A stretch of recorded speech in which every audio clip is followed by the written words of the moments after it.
been traveling its whole life. It has been walking along. My first novel was 13 years ago, so this is my second novel. I had a little non-fiction memoir between, but this is my second novel, and now I feel like truly this is a book that explores what I want to explore, and I'm interested generally in love, I'm interested in grief, I'm interested in how people interact and communicate, and what does that mean, and the ties that bind us and the connections that we have between us. And so you can't speak, how do you express these things? And I think like writing is just like that slight attempt to try to express what it means to feel alive, what does it mean to feel, you know? So I think I'm just writing, I'm just home.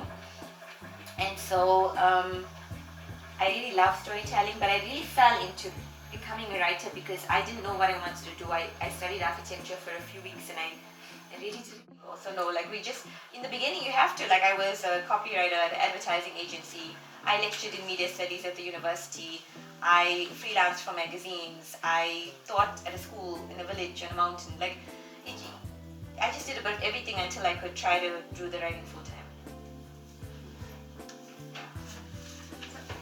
I've not read it yet, but I'm looking forward to reading it. But based on your reading, you refer to the jinn as, was it like to write a character? Yeah, you know, I didn't go into it purposefully, but I really wanted to show that the jinn was its own race and very, very not, I wanted to try to take it away. As time goes by, things start to wear down, things need maintenance. We start adding extensions and building rooms. There are rooms that we lock that we never want to go into again. There are places that we are terrified of climbing up the stairs and going into the attic. There are things we don't want to remember, we don't want to think about. There are basements we don't want to go into. There are beautiful family spaces where the light comes in and where so much joy happens, and then the lights go off.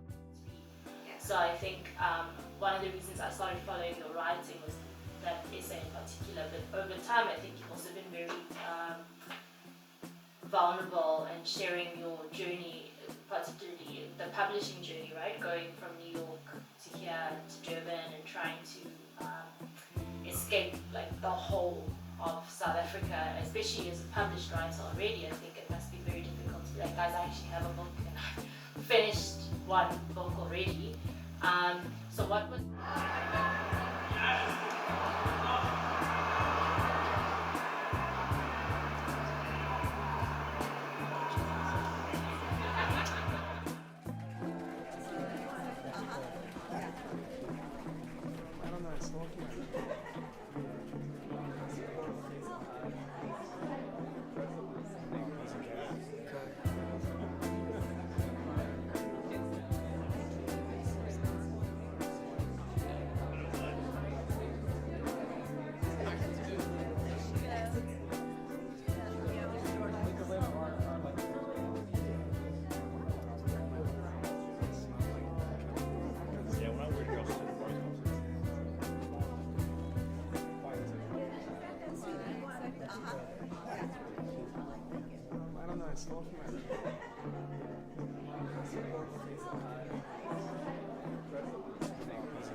Hi book readers, my name is Shubnum and I am the author of The Lost Love of Akbar Manzi. I am excited to be here today at Bridge Books to tell you a little bit about the novel. It's a story about a young girl who moves to a forgotten mansion on the east coast of South Africa, and she comes to meet a bunch of eccentric characters and discover the history of the tragedy that happened there 100 years ago.